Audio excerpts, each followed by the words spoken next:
ஓம் நம சிவாய. குருவாழ்க குருவே துணை. ஆன்மீக அன்பர்களுக்கு வணக்கம். இன்னைக்கு நம்ம இந்த வீடியோ பதிவில் பார்க்க போகிற தகவல் என்னன்னு சொல்லி கேட்டிங்கன்னா, ஐங்கோள தைலம். அதாவது வசியம் முதலான அஷ்டகர்ம சித்துக்கள் முதல் எண்ணற்ற சித்துக்களை அதிவேகத்தில் செய்யக்கூடிய ஐங்கோள தைலம் செய்வது எப்படி அப்படிங்கிறத பற்றி தான் முழு விளக்கத்தோடு நான் இந்த வீடியோ பதிவில் சொல்ல போகிறேன்.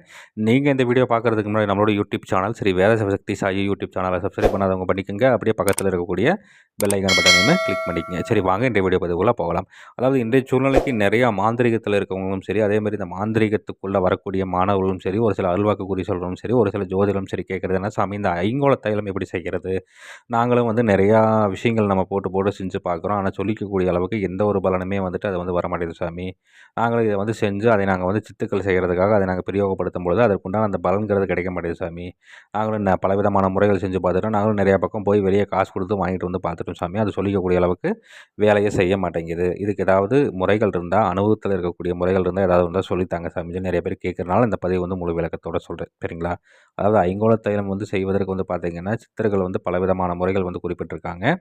அதில் பாசான முறை, அதே மாதிரி பார்த்துக்கிட்டிங்கன்னா சைவ முறைன்னு சொல்லி பலவிதமான முறைகள் இருக்குது. சரிங்களா? கருமுறை, ஒரு முறைன்னு சொல்லி நம்ம சொல்லிக்கிட்டே போகலாம்.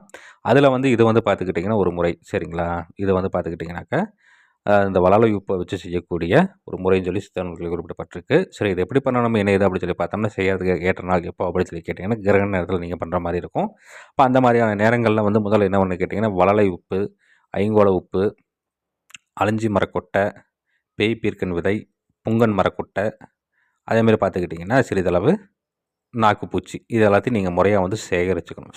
சேகரித்து இது எல்லாத்தையும் நீங்கள் முறையாக சுத்தி பண்ணி வச்சுக்கணும். சுத்தி பண்ணி இதே என்ன பண்ணணும்னு சொல்லி கேட்டிங்கன்னா, ஒரு ஆணைக்கண் பட்ட சட்டிக்குள்ளே வச்சு, ஒரு சிறிய அளவில் இருக்கக்கூடிய ஒரு ஆணைக்கண் பட்ட சட்டிக்குள்ளே வச்சு, அதற்கு மேலே இன்னொரு ஆணைக்கண் பட்ட சட்டியை வச்சு சீலை செய்யணும். அதாவது என்னென்னு கேட்டிங்கன்னா, சீலை செய்கிறது இதெல்லாமே பூராமே புடம் போடுறது எப்படிங்கிறது நான் உங்களுக்கு ஒரு நாளைக்கு லைவ் வீடியோவில் காட்டுறேன். இப்போதைக்கு இப்படியான முறைகள் இருக்குது அப்படிங்கிறது நீங்கள் தெரிஞ்சுக்குங்க. சரிங்களா? இப்போ அந்த மாதிரி சீலை செய்து இது ஊருக்கு வெளியே தான் நீங்கள் புடம் போட்டு இறக்குற மாதிரி இருக்கும். ஏன்னு கேட்டிங்கன்னா, ஊருக்குள்ளே இது செய்யக்கூடாதுன்னு சொல்லி சித்தர்களுடைய சாபங்கள் இருக்குது.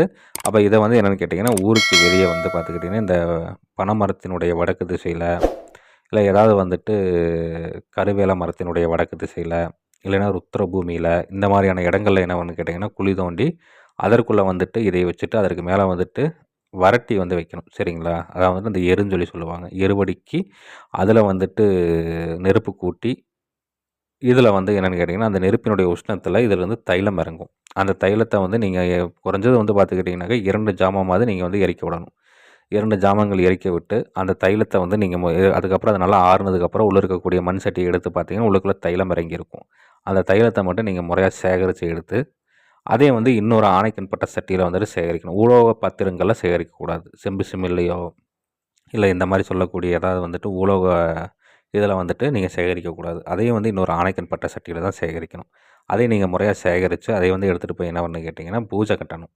பூஜை கட்டுறது எப்படின்னு பார்த்தீங்கன்னாக்கா, காளி கோயிலில் 3 நாள், இந்த மாதிரி காட்டேரி கோயிலில் 3 நாள், அதேமாதிரி ருத்ர பூமியில் 3 நாள், முச்சந்தியில் 3 நாள்னு சொல்லி கணக்கு இருக்குது. சரிங்களா? இந்த மாதிரி கணக்குப்படி வச்சு அதுக்கு உரு ஏற்றணும். உரு அப்படிங்கிறது என்னென்னு கேட்டிங்கன்னா, அதனுடைய சக்தி ஓட்டத்தை அதிகரிக்க செய்யணும்.